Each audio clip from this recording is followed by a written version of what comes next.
Cried here before.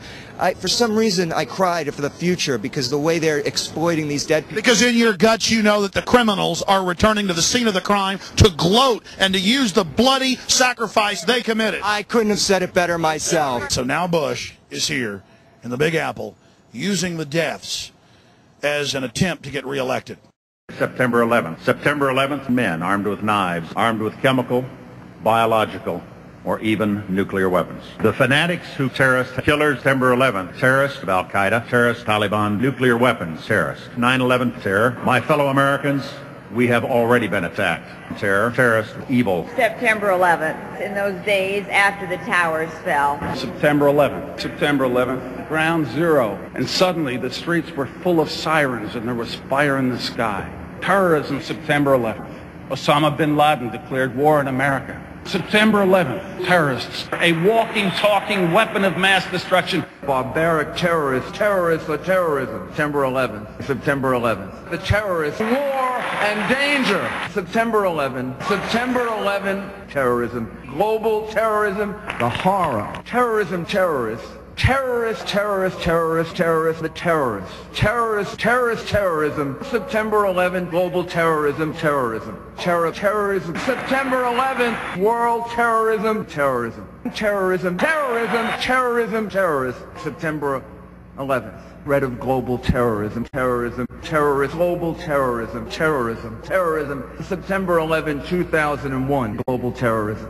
Terrorists, global terrorism, terrorism, terrorist, September 11th, terror. Terrorism, the attack on our homeland, back from the attack on our economy, and back from the attack on our way of life. Terrorism, terrorists, hate. We must be fierce and relentless and terminate terrorism. Terrorists, you defeat them. It yearns to destroy not just the individual, but the entire international order.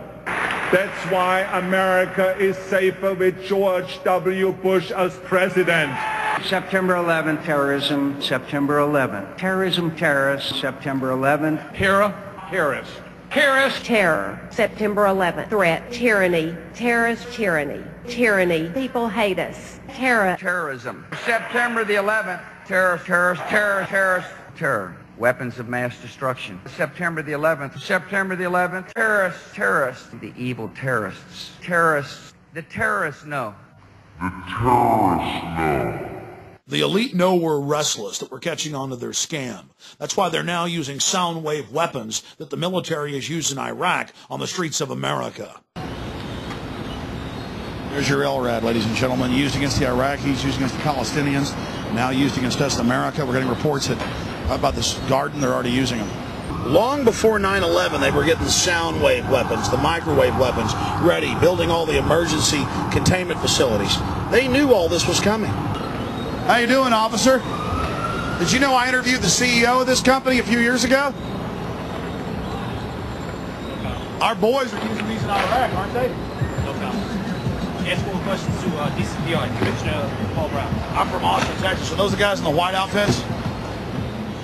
Right. Do you know what those are? What? Those are sound wave weapons they're using in Iraq. They can burst. Oh, it's because of And now they're out here to be released. What do you think of it? I don't know anything about it. It might be necessary, but I doubt it. I think everyone knows it's a peaceful protest. So.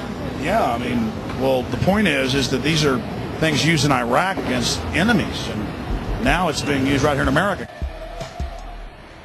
Now that the government in general considers the American people enemies of the state, defense contractors have a whole new lucrative market, selling high-tech weapons normally sold to the military to the police.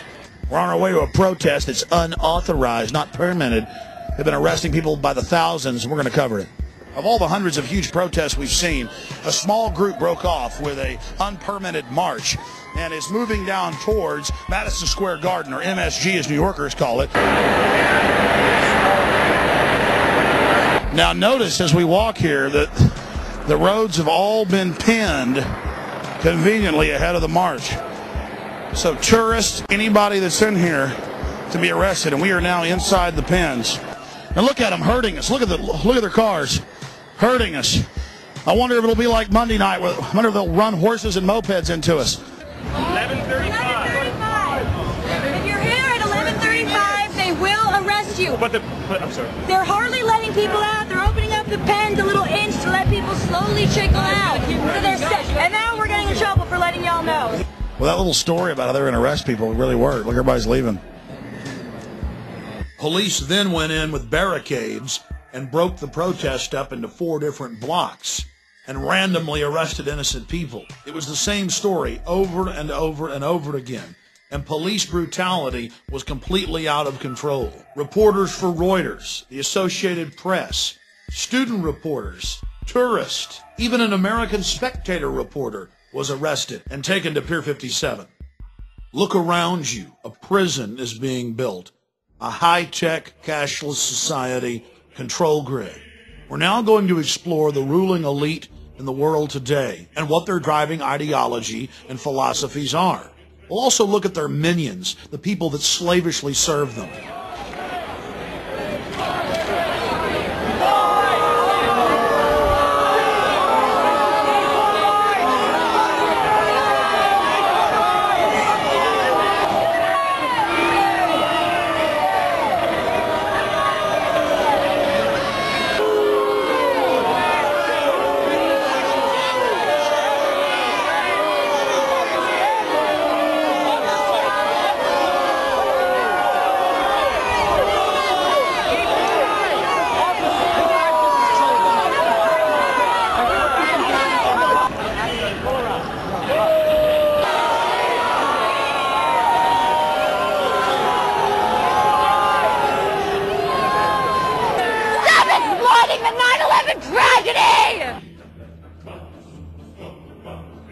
Well, here we are all the way from Austin, Texas, covering the Republican National Convention. What we're seeing here is Skull and Bones coronation number 2.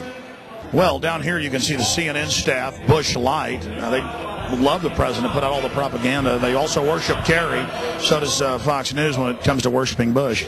So here's the so-called mainstream media you can trust, which is nothing more than basically a CIA front to propagandize and manipulate the people. But it's all in a slick packaging with a great, impressive background, and that's what people respond to. You know what? I bet most of those so-called Texans down there from that Texas delegation aren't even first-generation Texans.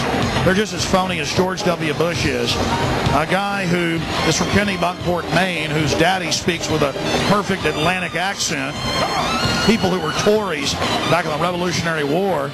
They came down carpetbagging to Texas when George was a little boy. And now so many Texans and phony Texans have been sucked in by this and just love the whole motif. But again, it's form over substance. It's the packaging. Yeah, I'm a slave.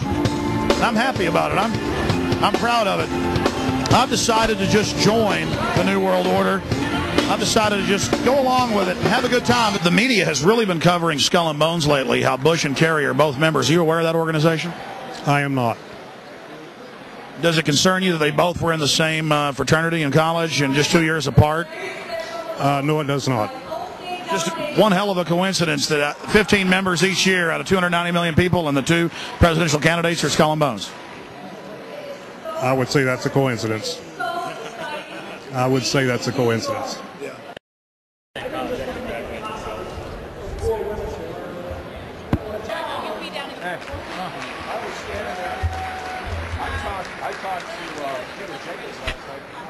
What do you think about Bush and Kerry being cousins and members of Skull and Bones? Excuse me? Did you know Bush and Kerry were cousins? Kissing cousins or what?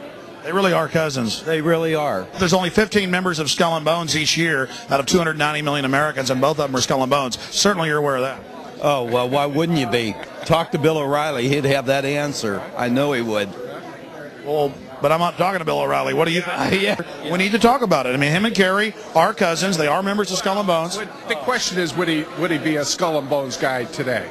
I mean, you know, people do crazy things when they're young. Well, his dad was a Skull and Bones, and his dad. It's in politicians' autobiographies. You know, it's in the encyclopedia. And it was called the Illuminati. I remember reading about the Illuminati in the 60s, late 60s, when